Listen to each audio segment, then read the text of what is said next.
Let me tell you something. The way Scotty talked about Zaina, if I was Aria, I would have grabbed my man and said, let's go. I'm not even about to play this game with you. The way Scotty talked about Zaina, ain't no way I would have let them move into an apartment. Absolutely not. Immediately no. Stop it right there. Experiment over. Scotty, grab your things. Let's be out.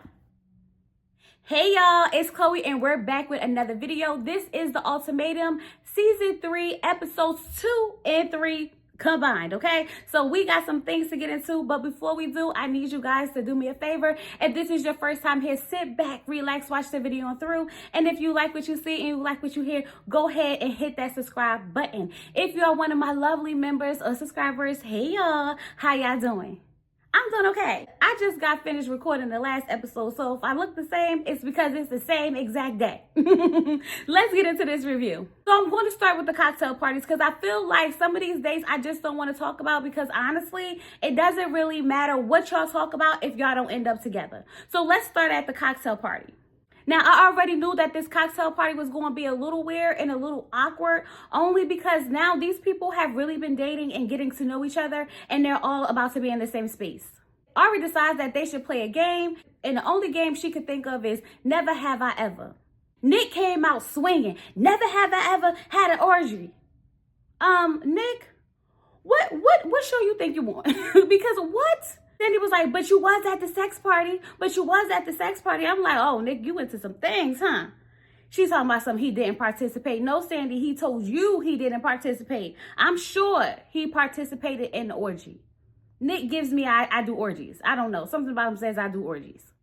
J.R. said, never have I ever faked the orgasm. I guess he probably said that because he wanted Zaina to be like, y'all know he was the first person to ever give me an orgasm. Like, sir, calm down. They trying to figure out how men fake orgasms. So am I. If anyone's willing to let me know down below, please do. I'm too scared to ask my husband. I ain't gonna ask him because I feel like that's none of my business. What you do, sir, is none of my business. As long as I get mine. Let me move on. Vanessa goes over to Chanel, and I mean, she is all over Chanel. She like, oh my God, you are just so gorgeous. All the men are drawn to you. And I'm like, do you want her to? I don't know. The energy was given very, all over her. Now, there's a lot of side conversations going on, and I'm going to be honest. I feel like these connections are a little bit too strong for people who wanted to marry someone else a week ago. Because, like, how y'all falling in love? Because, baby, Scotty and Zaina are falling in love. Vanessa feeling away because Nick hasn't talked to her all day. So she pulls Nick to the side and she's like, why haven't you said anything to me? He said that he didn't want to, talk to her in front of everybody. And I'm like, who's everybody? Oh, you mean Sandy? He said that he obviously has feelings for her and it's really strong and he didn't expect it to happen this fast. It's really been like less than a week. And this is why I don't feel like ultimatums are necessary. Because when you're lacking in your relationship, I don't feel like you should be giving anyone the opportunity to feed what you're lacking. Because that's exactly what they're going to do. And once they do that, you're going to feel like that's the person for you, being blinded because you're not getting that little bit of something. Because there's no way you're catching feelings, strong feelings for her this fast. She tells him that she feels the same way. And he's like, I really don't even want to be here. I really just want to take you and go. Oh, wow. I wonder how Sandy would feel about that. So I feel like it's kind of safe to say that these two probably will end up in a trial marriage together. And while Vanessa's over there falling in love, Nick is over there having a meltdown. He's talking to Chanel because he is overwhelmed with this process. He literally is struggling with the idea of the fact that he might lose Vanessa. He's starting to wonder if she realized that she probably don't want to be with him. I thought it was so sweet how Chanel was like, let's just take a moment. Let's turn around, and then we turn back around and we just smile. And they did it. And I felt like that was a really cute moment for them to share. I really felt like it helped bring him back in and calm down just a little bit. And hopefully, that builds the connection between him and Chanel because he's going to need a connection with somebody. Because Vanessa she's gone. J.R.'s telling Micah how Sandy is cool. And this is his opportunity to date a white woman with no strings attached. Just as I thought. This man is here to play games. Why are you even talking about your chance to date a white woman with no strings attached? That means you just want to fuck. You're trying to get in her drawers. That's all this is about. Because what, sir? What? Then you turn around and talk about how you really interested in Aria and how she's, your type. She's black and Hispanic, mixed, just how you like them. But she's the safer option. Sir, we are here to decide whether or not we want to get married at the end of this. Not for you to be out here trying to have your cake and eat it too. Not for you to be out here getting a hall pass of your pick of women who you might be able to bend up like a pretzel. Because according to you, there's no strings attached. Oh, he pissing me off, y'all. He is pissing me off. So Vanessa goes to talk to David because David is having a hard time with this whole process. I'm like, Vanessa literally has to baby David all the time. She just want to check in with him to make sure he's okay because she can tell he's struggling. He's basically trying to hint that he want to go home, and she's telling him it's not going to happen. It's a lot of things that she's starting to learn about herself. She wants to stick this through. He's telling her how he loves the life that they had together. And she's like, that's cool and all, but I'm really excited for my trial marriage. I like what you're saying, but when you had the opportunity to, lock it down, you didn't want to, so here we are with the ultimatum, and I'm about to have my trial marriage, sir. She told him that she's liking some of the qualities that she's being shown. And he was like, qualities that I don't have? And she was like, I didn't say that. That's what you meant, though. That's what you meant. She basically told that man, don't worry about her. No, actually, that's exactly what she told him. Don't worry about me. Trust the process. Now, I don't know if you want to tell that man not to worry about you, because if he go over there and start sleeping with somebody, you're going to be very upset. I'm just saying. So now it's time for the choice. Scotty goes up first.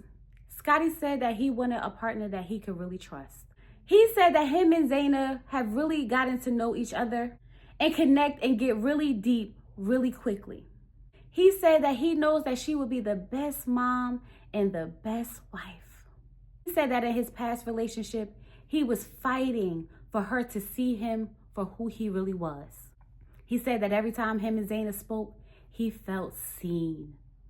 Zaina is sitting there at that table crying, and I am crying too. Because when I tell you, the way that he spoke about her was absolutely beautiful. I mean, baby Aria is better than me, because there's no way I would have been able to sit through that. There's no way I would have been able to sit through that. You see the look on JR's face, and you can tell that he realized that he messed up. You could tell that he realized he messed up, because the way Scotty spoke about her, you would have thought that that was already the mother of his children and his soon-to-be wife. That's the vibe that it really gave. And I don't know if I'm really falling for who Scotty is presenting, or if this man is playing in my face as well. But y'all know I'm a sucker, so here I am getting suckered. Of course he picked Zaina, and he said no disrespect to your ex at all, but any man in this world will be lucky to have you. Woo! Baby, I was like, yeah, get disrespectful. You shouldn't have this girl in here giving you an ultimatum anyway. And Zaina chose Scotty, and I'm like, she better have, because that would have been devastating. Definitely devastating if she didn't. Aria's crying because that was a lot to take in. I know hearing that hurt her. Damn, I kind of feel bad for her, because I feel like you lost your man, girl. Mariah said that she learned a lot about herself, and she chose Micah. Micah said that he wasn't really sure how she felt about him. But as they continued to talk, he realized how much of a kind person she was and how she challenged him. And that's what he needs. Someone who's going to challenge him and someone that he can challenge. So, of course, he chooses her too. Good for them. Good for them. Chanel said that this week has been very crazy for her. She wants peace in her marriage. And that's what drew her to Dave. She said he's very peaceful and free-flowing. She said her ex is very calculated and planned, and she feels like Dave will be willing to take this leap of faith. And then for a little razzle-dazzle, she had to add on that he's amazing. Dave said that Chanel has been very, very warm to him, especially because he's been struggling with this whole process. And that when she told him to smile when he was having that breakdown, he just saw the very nurturing side of her. So, of course, Dave chose Chanel as well.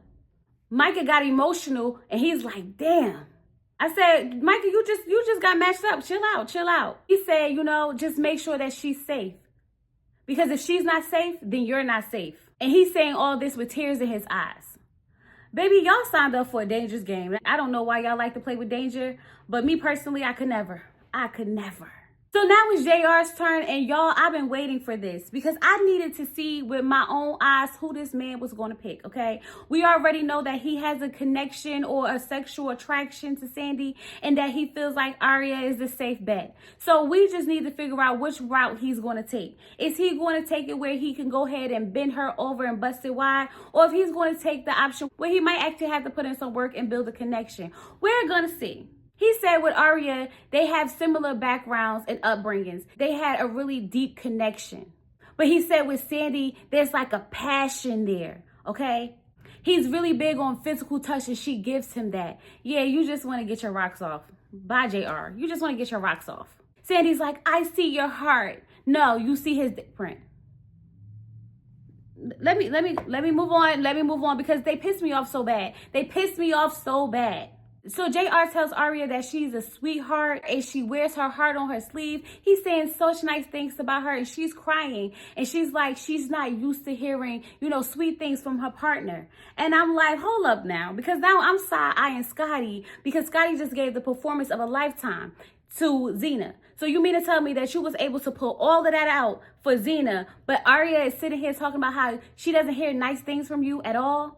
I don't know, y'all. Something about this is just not adding up for me. Something about it's just not adding up for me.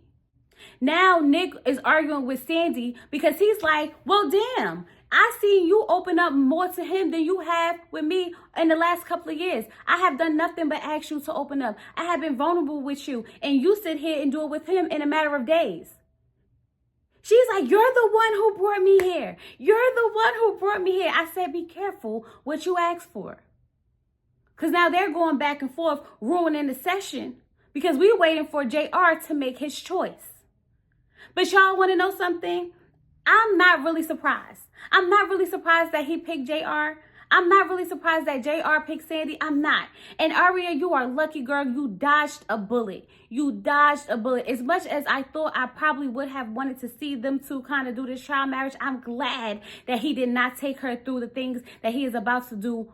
I'm glad that she is not about to be a part of the mess that these two, Sandy and JR, are going to be up to. Because there is nothing but sexual tension between them two. She's for the streets and he's for the streets. And baby, they about to be in that house fucking, okay? Forget a real connection. They are going to be fucking. There is nothing, and I mean nothing, but sexual tension between these two. He went as far as to say he wouldn't even look twice at her in the bar. She is not his normal type. But yet it's still... he picked her because he knew that he was going to be able to bend her over.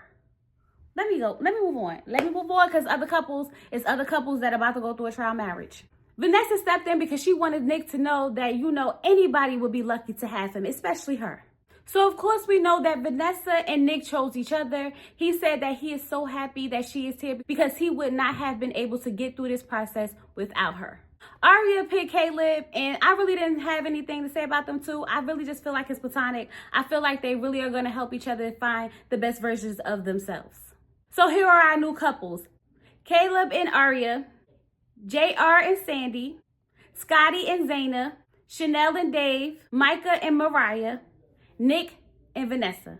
So it's Vanessa and Nick's first night together. And Nick could not wait to go in on JR. He was like, it's not even about JR being a knucklehead. It's the fact that there were really great men there that she could have choose from, and she chose him. He wished she would have chose someone that she can really build a connection with and grow from. He said that he feels like JR is low-hanging fruit. I said, no, Nick, that is misplaced anger, baby. You are just upset because you know your girl is for the streets and he is about to bend her up like a pretzel and have her turned every way but loose. That's all that's about. You know who you in a relationship with and you know what she's capable of because when she was ringing your phone for them one night stands, you already know the deal. You know what's up. You know what's up. So she was like, well, what made you feel better? He was like, seeing you. She said she felt like it has been really hard for her to open up, but with him, it has been so easy. She feels so comfortable. And she said that sends her into an emotional spiral because she can really see herself with him.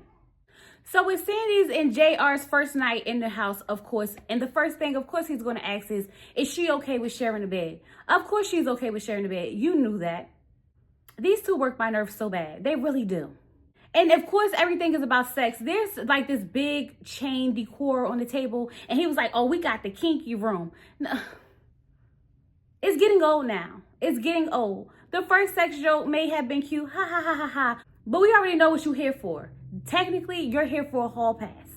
And now they're sitting there, you know, having this toxic banter that he explained that they have, okay? About how they're going to be arguing and fighting and shutting shit down. And I'm sitting here like, this is crazy. I can't believe that he really said that she's toxic and he likes that. And that's why he chose her.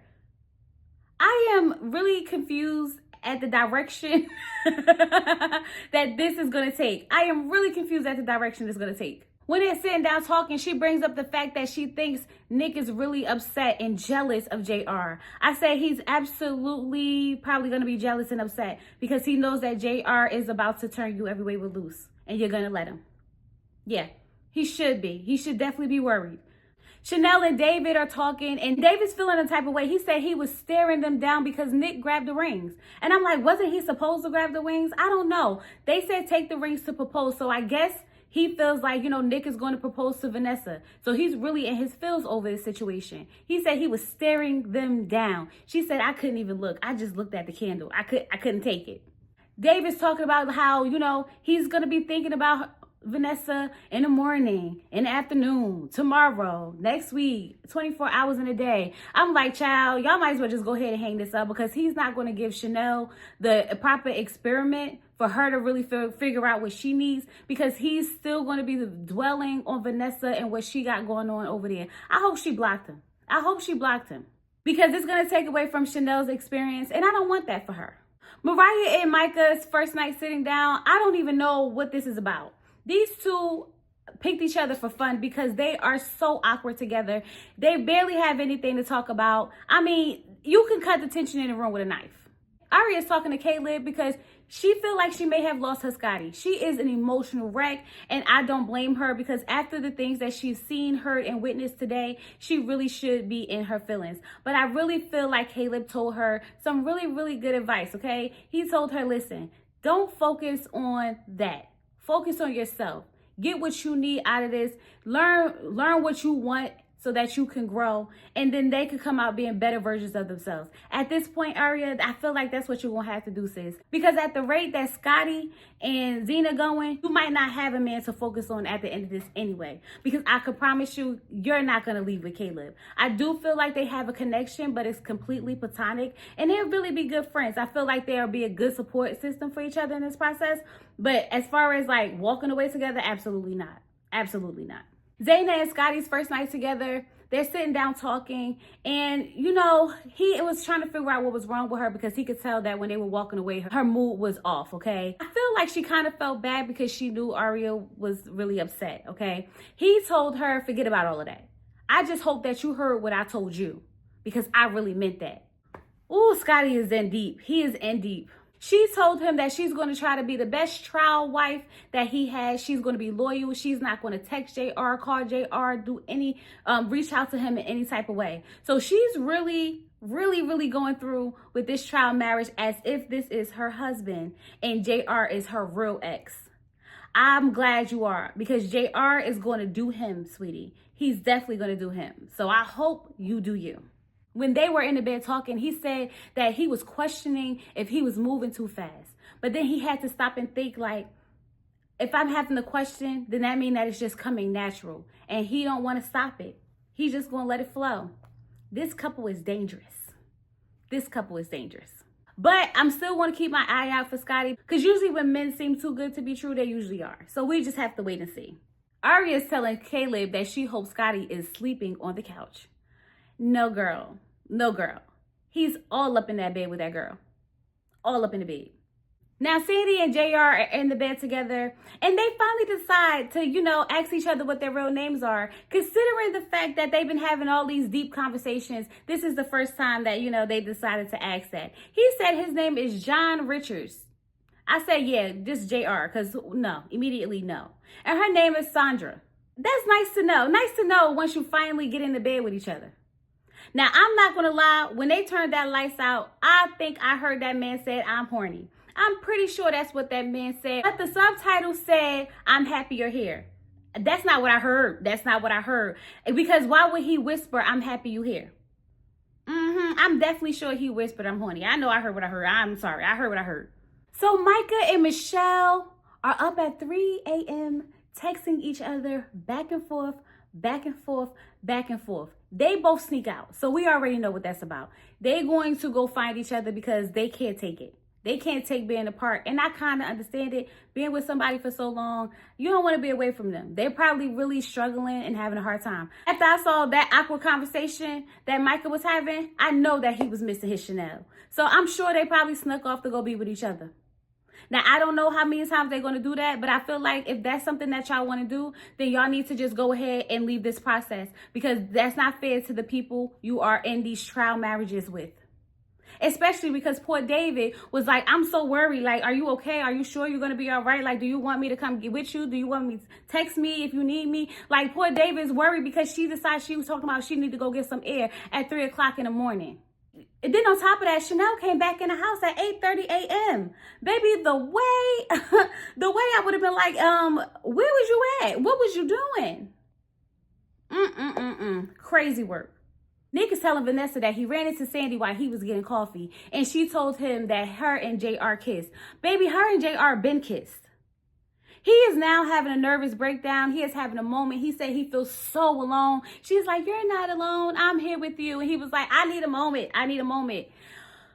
Leave Sandy. She is for the streets, Dave. She is for the streets. I mean, I don't even know what to tell this man at this point. I really don't know. If anything, I really hope that this opens his eyes to the type of woman she is and how he needs to go find him somebody else if he really wants to settle down and get married and have children, because it's not going to happen with her. I feel like I don't think she respects this man or this relationship that they have, because the way she's moving is very suspect. Same for JR. Same for JR. And y'all, that was the Ultimatum season 3, episodes 2 and 3. I will be back for 4 and 5 tomorrow. So make sure that you guys have your notifications on. I really hope you guys enjoyed this review. So go ahead and leave your comments down below. Like the video, like the video, like the video. If you have nothing to comment, drop me some yellow hearts and let me know that you was here. Don't forget to subscribe to the channel. We are still growing. We are still growing. We are still growing. With all that being said, I'll talk to you guys later. Peace.